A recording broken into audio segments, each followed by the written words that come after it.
আমরা গতানুগতিক অনেক রাজনৈতিক বক্তব্য শুনি, ঢালাও একটা মন্তব্য করে দেওয়া হয়, অমুক দল এত বছর ধরে দুর্নীতি করেছে, অথবা বিরোধী দল, যেমন আমরা আপনার আওয়ামী লীগ আমলে শুনতাম কোথাও কোনো আগুন টাগুন ধরলে বলা হতো এটা বিএনপি জামাত, তারা আগুন ধরিয়েছে, আগুন সন্ত্রাস করেছে, মানুষ পুড়িয়ে মারার রাজনীতি করছে, এগুলো একদম মুখস্থ ঢালাও কথাবার্তা বলা হতো। তো আমরা ভাবতাম এগুলো বোধহয় রাজনৈতিক কথা, কেবল রাজনীতিবিদরাই বোধহয় মাঠ গরম করার জন্য এই সমস্ত কথা বলে। এবং তারপর যখন আমরা আপনার হাসিনা সরকারের পতনের পর এই নতুন সরকার যখন দায়িত্ব নিল, অন্তর্বর্তীকালীন সরকার, এই সরকারের প্রধান হলেন কে? একজন আন্তর্জাতিক খ্যাতিসম্পন্ন ব্যক্তি, doctor Mohammad Yunus, Nobel laureate, Nobel বিজয়ী উনি। তো উনি একদিকে শিক্ষাবিদ, আরেকদিকে আন্তর্জাতিকভাবে তো ওনার একটা পরিচিতি আছে। তো উনি তো প্রথাগত রাজনীতিবিদ নন, তাহলে উনি রাজনীতির ভাষায় যখন কথা বলেন তখন না আসলে আমরা ঠিক বিভ্রান্ত হয়ে যাই।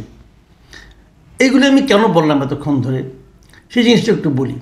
যেমন শনিবার যে বিশ্ব নারী দিবস ছিল, এই নারী দিবস উপলক্ষে, আন্তর্জাতিক নারী দিবস উপলক্ষে একটা সমাবেশে উনি বক্তব্য দেন। সেখানে যারা নাকি এবার পুরস্কার পেয়েছে তাদেরকে পুরস্কৃত করেন, অনেক কথাবার্তা বলেন। তার ফাঁকে উনি একটা কথা বলেছেন, সেই জিনিসটা কি, যে আমি আপনাদের হুবহু পড়ে শোনাই, যে পতিত স্বৈরাচার দেশে নৈরাজ্য সৃষ্টি করতে বিপুল পরিমাণ অর্থ বিনিয়োগ করছে। আমাদের এখন ততটাই সতর্ক থাকতে হবে যেমনটা আমরা যুদ্ধের মতো পরিস্থিতিতে ছিলাম। ওনার এই যে দ্বিতীয় বাক্যটা, এটা নিয়ে আমার কোনো আপত্তি নাই, যে আমাদের যুদ্ধকালীন যেরকম সতর্ক থাকতে হয় সেরকম সতর্ক থাকতে হবে। এটা আসলে যখন দেশ জুড়ে নৈরাজ্য চলে, যখন দেশ জুড়ে আইন শৃঙ্খলা পরিস্থিতির চরম অবনতি ঘটে, তখন এরকম থাকতে হয়। এই যে সতর্ক থাকার বিষয়টা, এটা নিয়ে আমার কোনো আপত্তি নাই, সতর্ক থাকতেই হবে। কারণ দেশে এখন যা চলছে, নৈরাজ্য, অস্থিরতা, মব কালচার, রাস্তাঘাটে নারীরা বেরোতে পারছে না, নারীর বুকের ওড়না কতটুকু আছে না কতটুকু থাকা উচিত এটা আরেকজন ভদ্রলোক ঠিক করে দিচ্ছেন, এবং তাকে নিয়েও আটকিয়ে রাখা যাচ্ছে না, তাকে মাথায় পাগড়ি টাগড়ি দিয়ে হাতে কোরআন শরীফ ধরিয়ে তাকে মুক্ত করে আনা হচ্ছে। এই যে একটা কালচার চলছে আমাদের এখানে, তার থেকে বেরিয়ে আসার জন্য সবাইকে আসলে সতর্ক থাকা ছাড়া কোনো উপায় নাই। কিন্তু এই সতর্ক যাদের থাকতে হবে তাদের মধ্যে কি রাষ্ট্র আছে? রাষ্ট্রকেও কি সতর্ক থাকতে হবে না? হবে তো।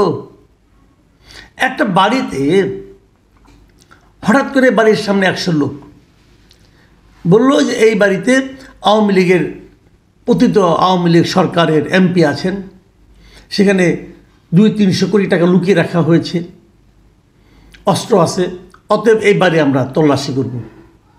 পুলিশ না, একটা মব, এবং চিৎকার চেঁচামেচি, ভাঙচুর, ভেতরে তারা গেল, যে কিছুই পেল না। এর মধ্যে পুলিশ আসলে পুলিশ তাদের বাধাও দিল না।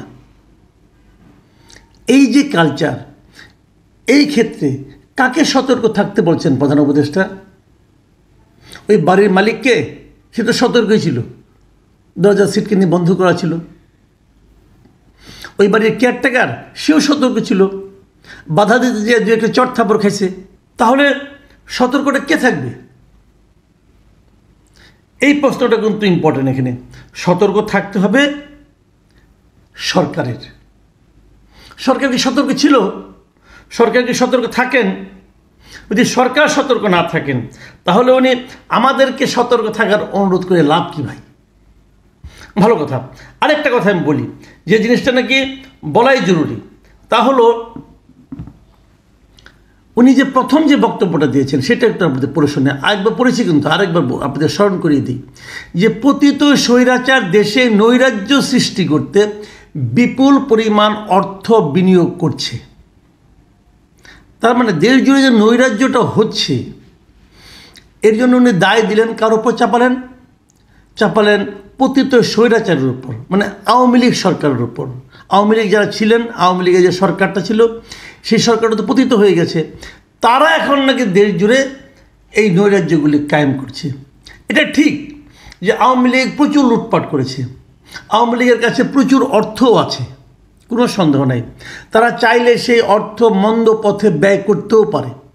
নৈরাজ্য সৃষ্টি করার জন্য তারা অর্থ ব্যয় করতে পারবে না আমি তা মনে করি না, করবে না আমি তাও মনে করি না, হয়তো করবেও অথবা করছেও, আমি এটা অস্বীকার করছি না।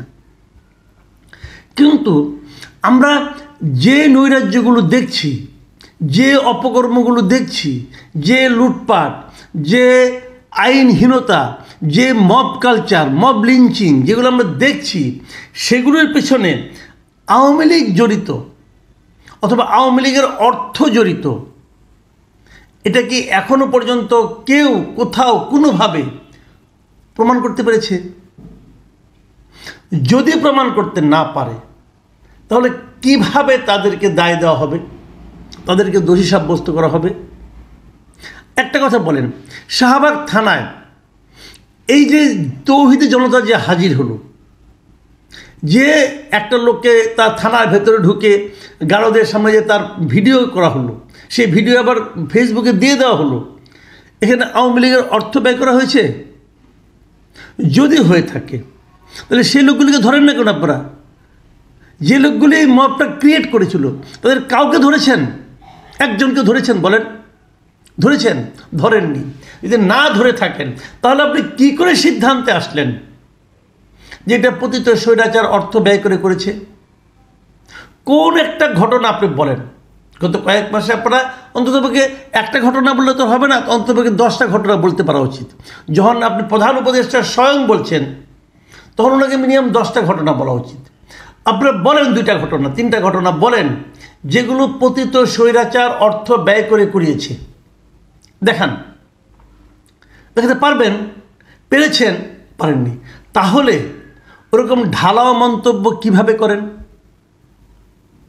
অথচ 2 দিন আগে দেখলাম যে বিবিসির কাছে ইন্টারভিউতে এই প্রধান উপদেষ্টা বললেন দেশের আইন শৃঙ্খলা পরিস্থিতি অসাধারণ, ভালো আছে, কোনো খারাপ হয় নাই।